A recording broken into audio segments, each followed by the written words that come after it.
Keessumaa waliin jiraallee Nasri ana sumaan xumure muutii qabadee sin dhaggeeffata.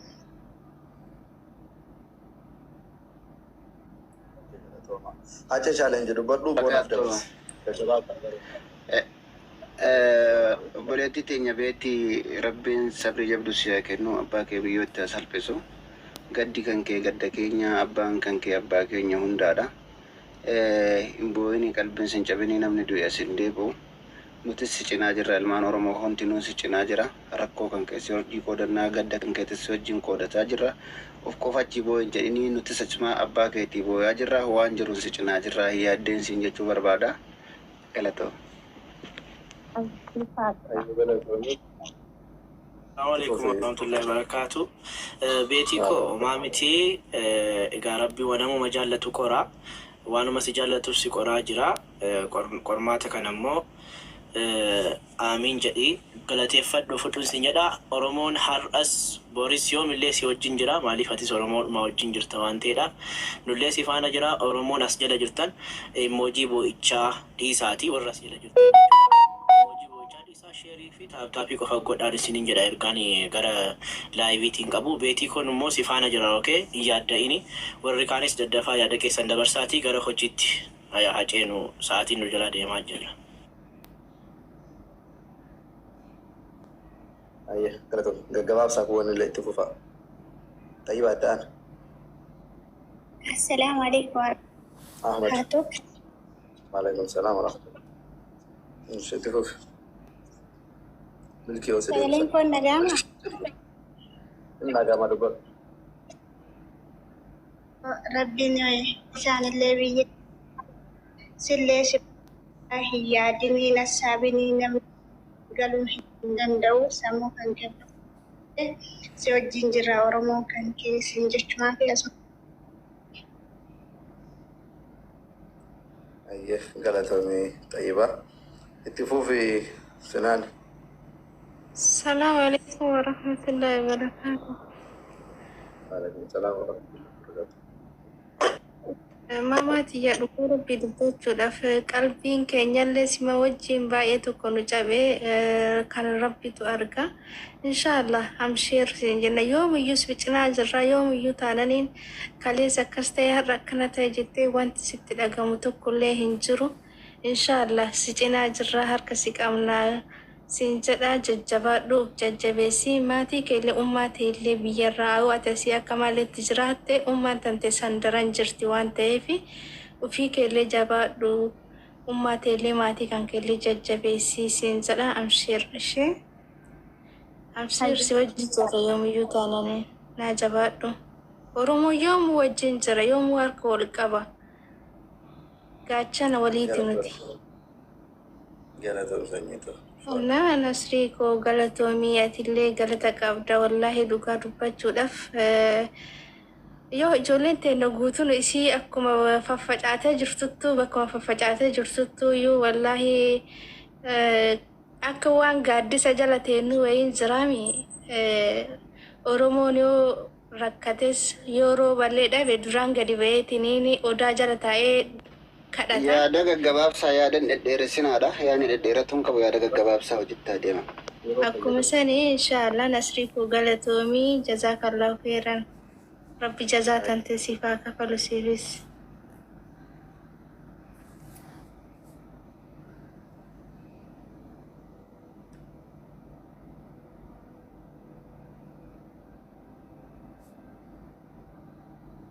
Assalamualaikum. Waalaikumsalam warahmatullahi. Welcome mame. Bagan gajraat. Milkisha atillee bagana jiraatte. Mee gaggabaabsaa warra magasti keessa jirtan qofti ergaa daddabarfadha. Isinumarraa sagantaallee eegala. Ayyee rakkina hin jiru duraan dursee anillee gabaabsee waan daqiiqaa kan caalletti yaada kan koo dabarfadha.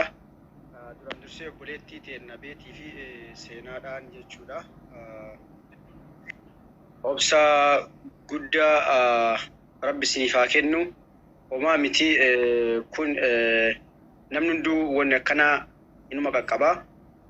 Kana waan ta'eef isin obsuu qabdanii waan darbe ilaaltaniitiin hin yaaddanaa waan dhuftu yaada isiniin jechuu barbaada. sirriidha gaddi akkana onnee nama cabsaa ta'ullee obsaan bira kutanii wanti godhan jiru tutti dhaqa malee isaan amma hin deebanii. Kanaaf isinuu jajjabduudha isinuu nama ciccimoodha. Ammas jajjabaadhaatii akka harkan kennanne haadha keessanii obboleeyyuu keessan isaan hafan jajjabeessaa isin biyya ormaa jirtanii waa baay'ee isinirraa eeganii nuti isin maddii jirraa homaa rakkin hin jiru abbaan keessan abbaa keenya kanaaf homaa hin yaadinaa isiniin jechuu barbaada waan jiru waliin jirraa gadda keessan isinirraa qoodamnachuu barbaadanis ittaansee immoo obboleessi keenyas yaanoleetiillee hedduu galatoomii sagantaa kana kan qopheessitee mana akkana kanatti nu waamuu keetii fi jazaakallah khairan isiniin jedha galatooma.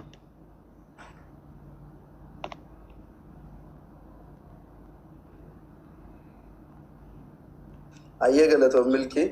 Baay'ee nasri qotinnoo ishee ijoolleen ishee taa'uu baay'ee taa'uu hin danda'anii gaggabaabsinee motuu gara sagantaa keenyaatti deemnee namoonni ijoollee kana jajjabeessaa jirtanillee baay'ee galatoomaa isiniin jecha asumaanii motuu gara sagantaa keenyaatti deemnee maal ta'a? Bareedaadha yaada bareedaadha galatoomi siin jedha. Mee Aljazeeraadhaaf carraa kennee gara sagantaatti taaseennu. Miyuutii banadhu Aljazeera. Assalamu alaikum warri. Hordoftoota amantaa Islaamaa kan ilmaan Oromoo kaawwan yooyyaa jedheen jira. Ani akkuma seeneen gastii seene waan ta'eedhaaf dhimma irraa dubbachaa jirtan baay'ee hubannee natti himaa dhuunfaatti jechuurraa waan jiru dabareedumaan obboleewwan keenya akkuma reefuu seenan jechuudha waan ta'e hubachiisanii kaatanii kallattiin gara sagantaa keessanitti akka deemtanuu godha inshallah. Galatoomii obboleettii teennaa beetii dhiyoo kana abbaan isaanii jalaajjifamanii turanii maybe atillee tarii viidiyoo mummurame laayivii irratti argaa turte ta'uu danda'a bara dheengaddaallee qabeenya waggaa 7 ol isiin biyya Arabaa keessatti dalagde mana isiitii fi qabeenya isii jalaa gubatee barbadaa'e mucayyoo nama bira jirtullee seenaa jedhamti obboleettuma isiitii haadhaaf abbaan illee tokko asuma jiranii jechaadha Abudaabii jiraatanii guyyaa lamaanullee qaamaan bira dhaqnee amma koree itti goone ijoollee tana qarqaarsisuudhaaf jechuudha. Sababni isaan qarqaarsa isaanii barbaachiseefillee abbaan isaanii nama maatii isaanii wali qabee horatu abbaa isaanii ture. Abbaan isaanii irraa wareegamanii jiranii harmeen isaanii kophaa jiranii maatiin isaanii kuuwwan illee faffacanii akkuma hiree isaanii jitti jiranii jarrillee kan dura biyya ormaa keessatti dalagataa turanii amma haala amma jiru kanaan ammoo dalagaa kanallee dalagatuu hin dandeenye. Mucayyoon beetii jedhamtu kun ammoo qaamaan ofii kiyyaa bira dhaqee dheengadda warra kiilolee reesturaantii fa'aa milkii fa'aa Shee Ahmed nama hedduu taanee dhaqnee ilaalle already socho'uu hin dandeessu yeroo sana rifannootaan kuftee yeroo laayivii irratti illee namni hedduun argaa ture. Amma gara Kalifa hospitaaliititti riifarii barreessanii fi yaala gahaa haa yaalamtu jedhame yaalamuufillee maallaqa barbaachisa guutumaan guutuutti yeroo ammaa kana. Beetiin kaatii ofii isheetii mana fincaanii dhaquu hin dandeessu, olii gad deemuu hin dandeessu. Hedduu miidhamtee jirti jechuudha. Sababa kana ta'eef obboleettii teenya kanallee yaalchisuudhaaf akkasuma biyya ormaa kana keessa yeroo dheeraa maallaqa isiin dalagde already qabeenyi isii kun jalaa manca'ee miidhaan guddaan irra gahee jira. Sababa kana ta'eef ilmaan Oromoo hedduun abbaan ishee guyyaa jalaa namni hedduun arganii mucayyoon tuni lubbuu kiyyayyuun balleessaa kana booda jiraatuun barbaaduu jiraa turte.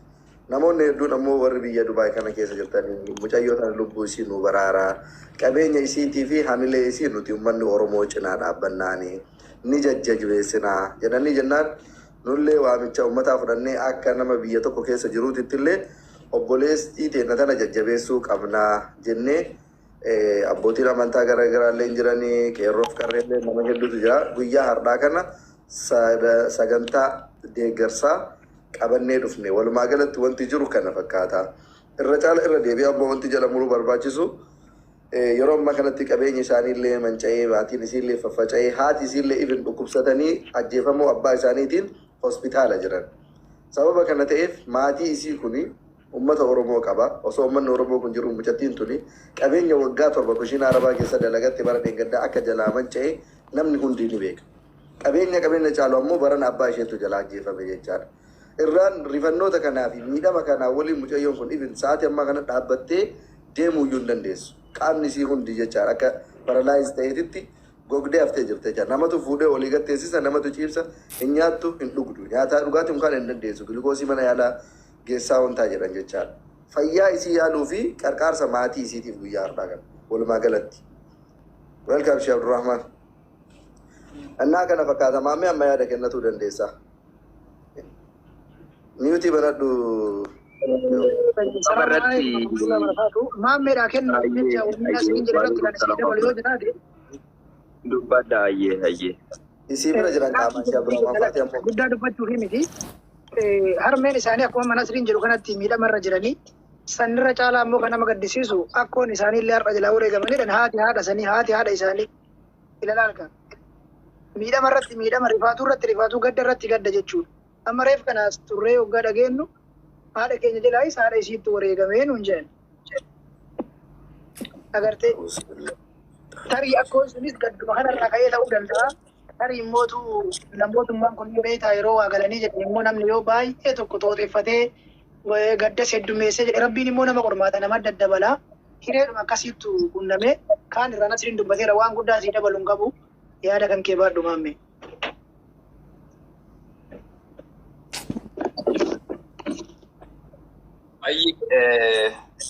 Beetii amma dura nan beekaa waggaa kana keessattuu waan isii mudatee miidiyaa hawaasummaa irratti viidiyoo isiin gadhiifte namoonni baay'een ilaalanii gaddaa akka turanii jedhan jechuudha.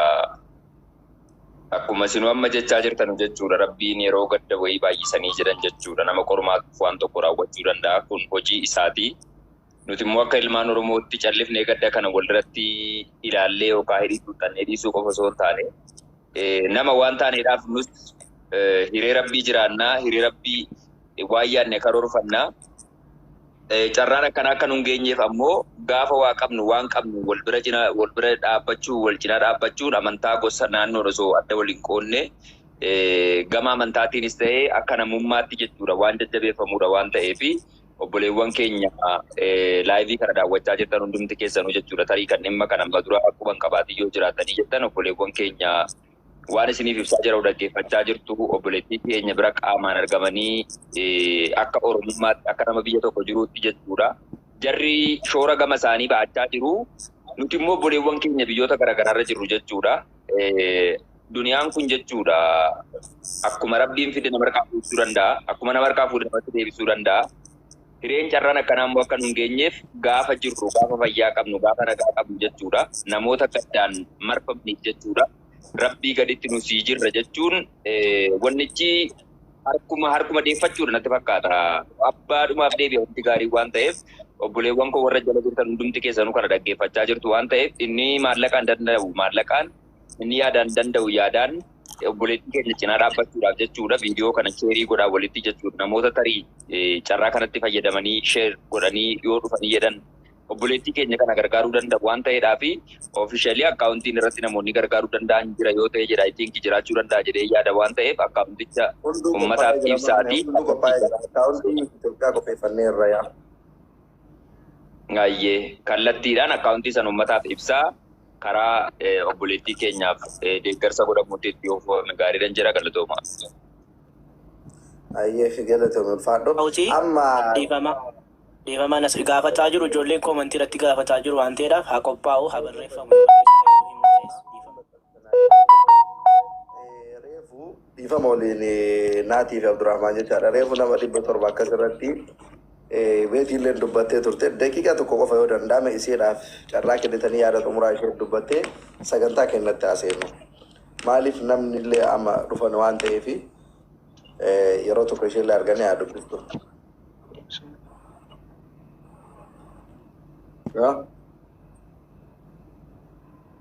Nagama naati.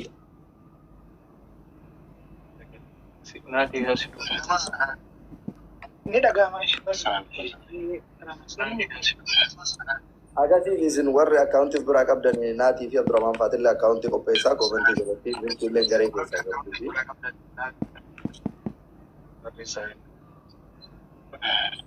Sagaleen asii dhaga'amaa simbiratti dhaga'amaa Nasri. Inna gama Kita biraa simbira jiru cufa Abdurrahman bilbili biraa yoo jira. yookiin eefuun itti baratanii alaalan.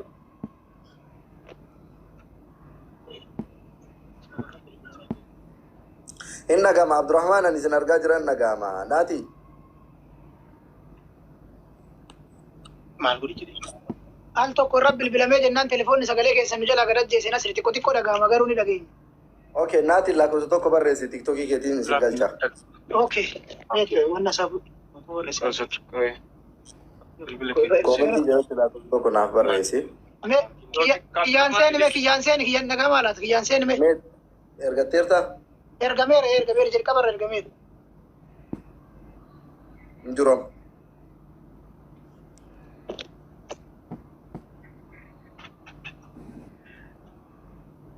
Amma argeera.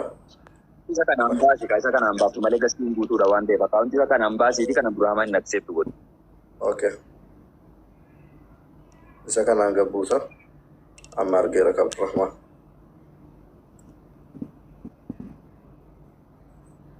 Kottu seen ishee Abdurrahman amma si harkiseera. Aydarfaatillee nama hedduu as jala jira warra gastii keessa jiru. Niyyachiisaa gabbuusaatiin carraa isiniif kenna rakkoon qabu. Obsaan na eegaa warra as jala jirtanii. Abdurrahman si harkisee jira ayyuu bar. Si harkisee jira seen. Si harkisee jira linkii siif erge qabadhu seen. Kama kaalis jedhu kanaanu dalageera waan ta'eef deebisee seensa. Okay, kaalis. Amma baran. Waalaikum salaam wa rahmatullah. Susu welcome. Si galchana eegi. Isin galcheesan hundaayyuu Doktor Makkiyaa Sanyii Jawaarsillee si galcha. Ayyaa man dhagamaa miseeraan? Dhagamaa. Okay. Ayyee yeroo tokko beetii fidame.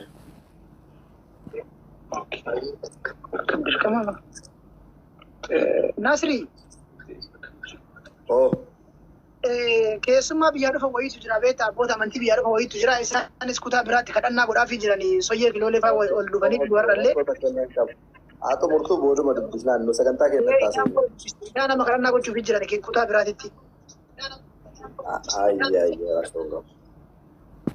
Ayyaa amma sagantama keenya eegallu. Okay. Barreessutti seennash.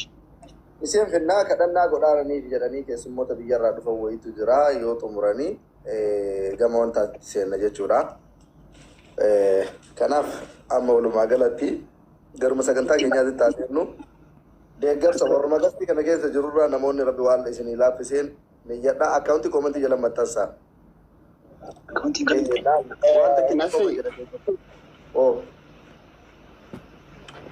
Bakka walii gadi laatuun dansaadha. Anilleen akkuma beekamu Mubaarak hojiin gargaarsa mana biraa irra turree dhufne. Oromoon akkuma beekamu galaana achittis gargaarsa irra turree achitti Mubaarak fa'aa biraa dhufe innis dhufuu hin dandeenye. Innis akka birri Itoophiyaa akkuma 10 gargaaru asumaan dhaamsa yookaan ergaa natti dhaamatee jira. Anis gama kootiin birri 5,000 Itoophiyaan hin gargaaraani. Wal gargaaruun aadaa keenya. Maatiin galmeeffata iyyuu doonaa koo galatoomii jalqaba Mubaaraktu 10,000 siin jedhe. Ayyee Mubaarak dhaamsaatiin na dhaamate. Jadi achi booda warroota jalaa galmeessaa. Koomentii jalatti akkaawuntii maxxansaa amma warri akkaawuntiin isin bira jiru milkii maxxansuu dandeessaa ati gastii gabannaa guruppii keessa ergeera akkaawuntii. Baankii daldala Nasiri yaal tokko akkaawuntii kana utuu namumti tokko barreessee gaariidha. Amma eessa akka fidan hin beeku akkaawuntiin tokko amma jalatti barreeffamee jira. Sanniin rakkoon qabu akkaawunticha ni beeka waan ta'eef ani ni biloog godha. Namoonni sanniin namoota akkaawuntii biraa barreessanii rakkoota kalleessaa. Sirrima eeyyaan kun sirrima 56 62 yaa sirrima ijoollee guruppii kenna keessa jiran. Yoo akkaawuntii kan biraan maqaa waliin ta'uu qaba warri barreessaa jirtan akkaawuntii fi maqaa wal biratti ta'uu qaba malee akkaawuntii qofaa miti. Mee maxxansi ati naati okay. Okay, kasiifan barreessite kana. No. Milkii illee barreessaa jira. Milkii maqaa waliin barreessa. Abdii Girmaa jedha maqaanii. Okay. Inda geessa milki. Maammi ergi yookiin keessa maammi illee namni tokko ergaa geessa. Maammi waasaappii jaalladhi sadii irraa sirni ilaalachisudha. Dhageessaa. Amma ilaali wal dhaggeeffataa deemna warri galmeessita. Anatu carraa namaa kennee namarraa fuudha. Warri akkaawuntii maxxansitan ammoo maqaa waliin ta'uu qaba. Maqaa waliin malee maxxansina akkaawuntii kophaasa.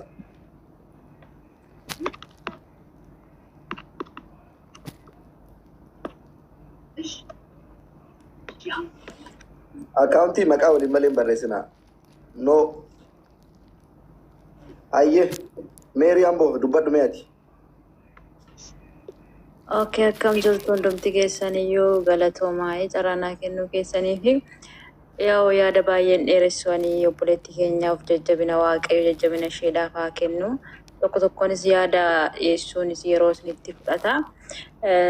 Illee gargaarsumaaf hin seene garuu abbaa faadha dhabuun baay'ee ulfaataadha. Isheedhaaf rabbi jabina haa kennu. Akka Itoophiyaatti qarshii 6,000 gargaara. Isiniin jechuun jaadhabuun ittiin dheeressuu galatoomaa. Galatoomii sanyii jedhaanii warra gasti seenuu barbaadan illee isinii kennaa latta godhaa isinirraa yaada fuuna obsaan nu eegaa jechuudha. Meerii Amboo qarshii 6,000. Anarra maa darbite Nasrii? Anarra maa darbite kiyyadhee qabadha. Kennaaru kan inni galmeessaa jira. Asitti galmeessaa jirra. Asii galmeessaa jirra. Warra galmeessaa fooloo naaf deemtaati keessaa na dubbisaa naan bu'aa dhiifama naaf godhaa ilaala isinitti hin dheeressu. Akkaawuntii koomentii jalaa qabadhu kinu Muhammad Abdiin Aljaziiraatii fi Milkiin barreessaa jiran Dr. Islaan kan jedhu kana akkaawuntii Please asuma jalaa qabadha. Warri inni jettan asuma jalaa qabadha.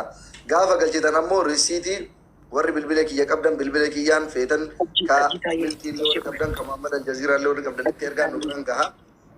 Gama TikTok irraa illee risiitii erguun ni danda'ama waan ta'eef nu erguu dandeessa jecha. Akkaawuntiin Abdii Girmaa Tarrafee ka jedhu kana isa ta'uu mirkaneeffattan malee galchina. Kutattuu Salaalee ka jettu $100 itti galmeeffadha waluma qabaashe.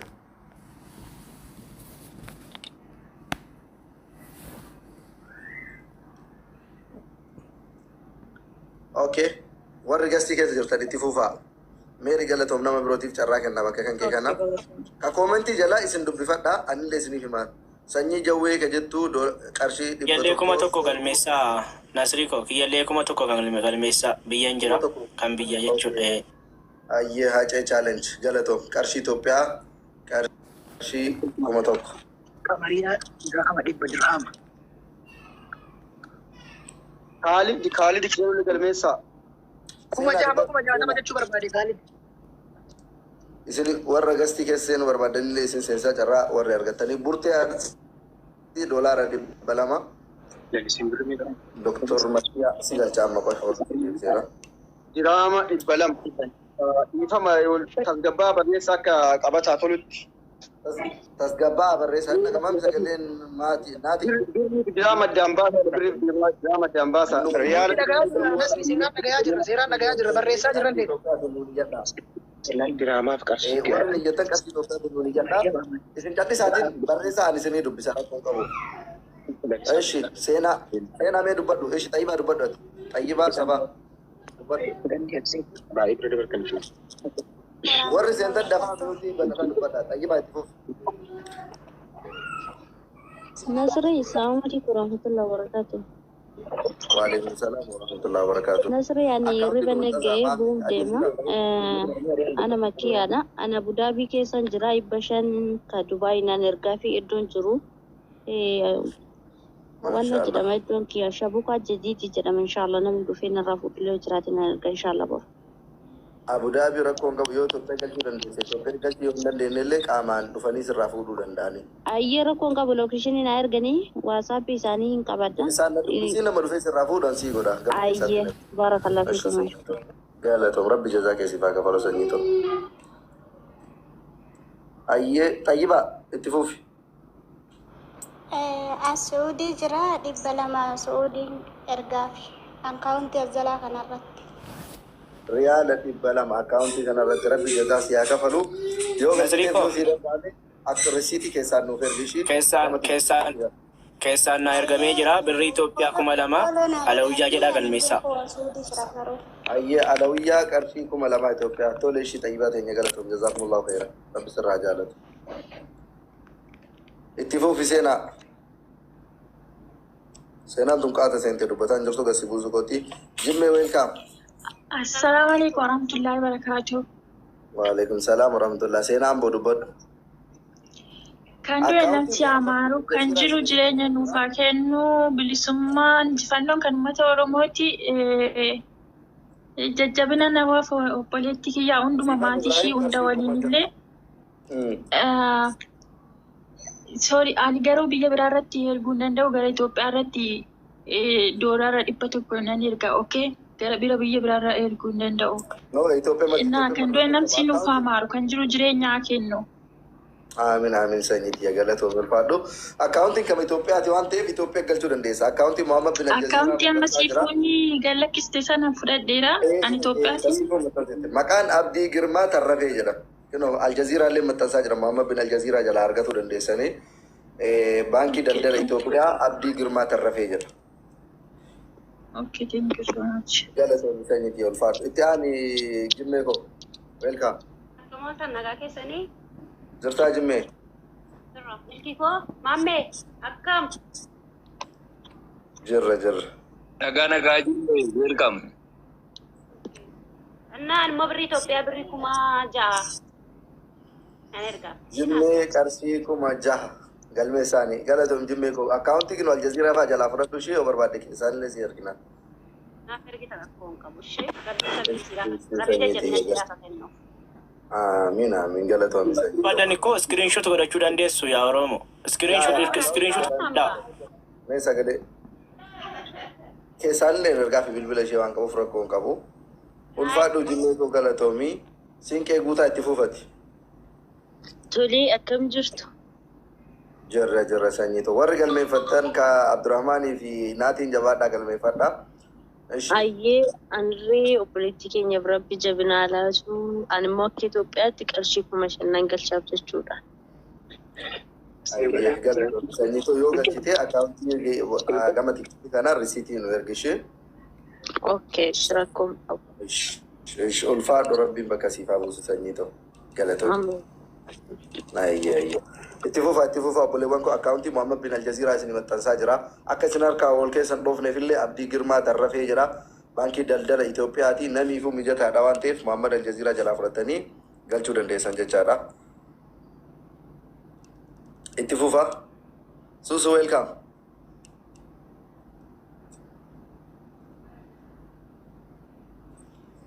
Susu nagamu sagalee na fakkaate. Isin galcha warri ergataa jirtan. Rahima Arsii gastii keessa seene si harkisuuf naan mijanne. Sanyii jawwee baga nagaan nufte. Assalamu alaikum. Waalaikum salam warahmatullah. Akkam jirtan? Nagaame akkam. Alhamdulillah. Ande Leekiba lama nan erga Saudiin jira. Riyaala 200 eenyu maqaan? Khadijaadhaan. Khadija sanyii jawwee. Ulfaadhu Khadija teenya rabbi jazaa si haa kafalu galatoon. Itti aani Siifan Ibrahim itti aani. Dafaa gasti galchaa nama ol jalaa baasaa warri gasti ergatan obsaan eegaa isin galchaa. Warri koomantii jalatti ni jedhee deema jettanillee akkasi. Assalamu alaikum. Waalaikum salam warahmatullahi wabarakatuh. Akkam jirtu Oromoo koo nagaa keessanii? Jara sanyiitu akkam. Nagaa anillee qarshii Itoophiyaa 6,000 kenneef. Eenyu maqaan? Siifan Ibrahim. Siifan Ibrahim qarshii Itoophiyaa 6,000 rabbi bakka si haa buusu galatoon ulfaadhu. Kenni sadaqaa kaafee barakaa galatoon. Oromoo koo keessattuu warri gaddaa mucayyoo tana lubbuu ishee nu hambisaa. Gadda abbaa ishee kanaan cabdee lubbuu ishee balleessuu hin qabdu warri jedhaa turtan pilis arda waan gadda jettan sana akka hojiidhaan nutti agarsiistan mucayyoon kun dhukkubsattee warri amma dhuftanillee dhaabbattee deemuu kan hin dandeessu riifarii hospitaala guddatti barreeffamee fi waan itti yaalamtu kan qabnee taa'utti jirti waan ta'eef kanaaf bilis jajjabaadha obboleewwan kiyyaa rabbi gargaaru. Mucayyoo sana bira dhaabadhaa oromummaa dhugaa ka afaanii osoo hin taane isa hojiin agarsiisan sanaan hamilee ishee akka eegdan isiniin jechuu barbaadaa galatoomaa. Nasrishaa. Wayyee. Namoota barraayan yoo koomentii jala nu jala hafanii jiraataniif deebanii haa barreessanii maqaa isaanii sii tarreessaa. No, tarreessinaa qoy, hin tarreessinaa. Amma galmeema qofa rakkoon qabu. Akkaawunti illee qabataa deemaa waan ta'eef dhiifamu. Amma eegalla waan ta'eef. Hawwii baale banadhu miyuutii itti fuuf. Riko, የማይሆን ነገር እየጻፉ Dinaara soddoma dhiqoeeti. Abbaan barbaade waan fedhaa barreessu yaada namaa dhiisaa isin itti fufaa yaada keenya kaa itti jirrutti. Wanti namaatiif wanta hin jedhina.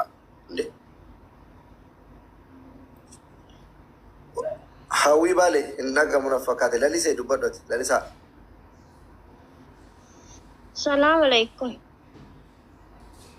Waalaikum salaam wa rahmatullahi wa barakatuh.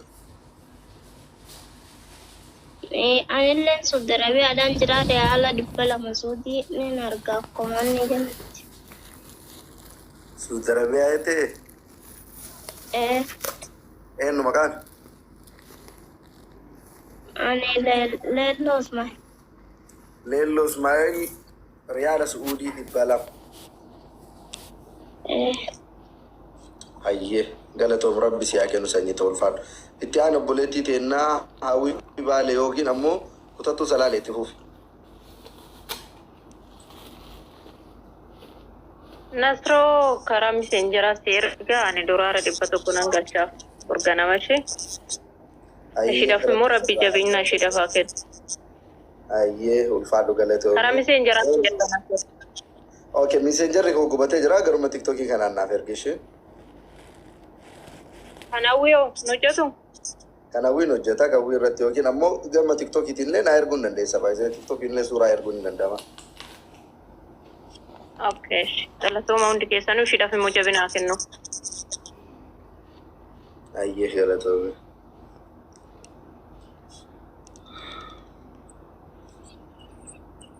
Fatihaa Oromoo 2,000 jetti qarshii Itoophiyaa galmee isaanii koomentii jalaa dubbifataa jirtanii mi naatiif Abdurrahmaan. Akka gaarii dubbifachaa jira tokkochuun hin darbu. Hayyee Eliyaas baga nagaan dhufe. Assalamu alaikum warahmatullah. Waalaikumsalam warahmatullahi wabarakatuh. Rahima arsii kajattu sigachuun dandeenya maala fedhan keessatti biraa keessee. Hayyee itti fufaa.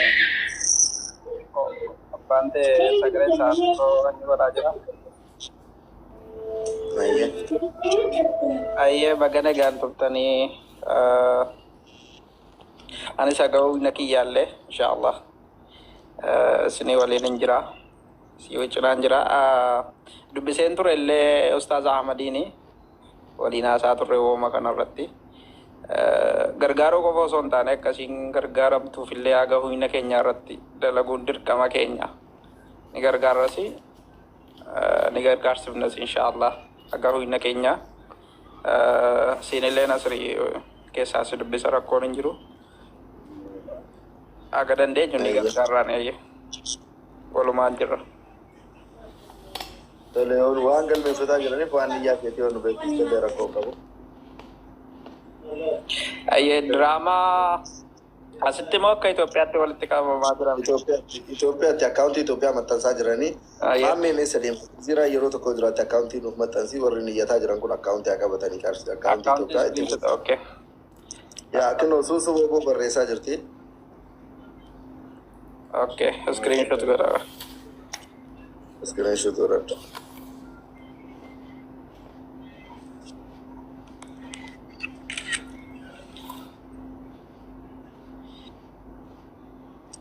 Ayyaan screenshot godhaa jira rakkoon hin jiru sadarkaa dabalanii karaa kiyyaanii. Warra jala jirtan ollee screenshot godhadha. Arra deddeebi'ee osoo barreesse baan barreessaa akkaawuntii maali? Wanti wallaggaa 5,000 jetti koomentii jalatti galmeeffadha. Waalaikum salaam Abbas Amaan Habibi welcome. Eshi galatoome Eliyaaso. Eshi sabboontu dubbadhu.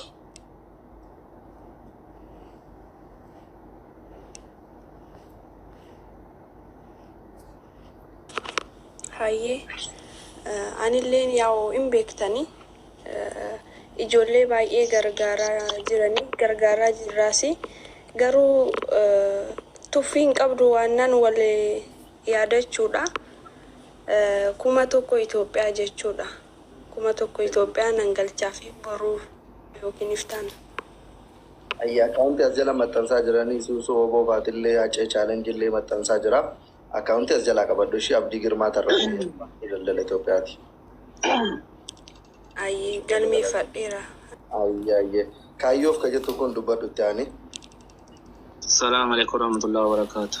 Waalaikum salaam warahmatullahi wabarakatuh. Akkam jirtu nagaa? Jirra jirtu akkam? Nagaa galata rabbii.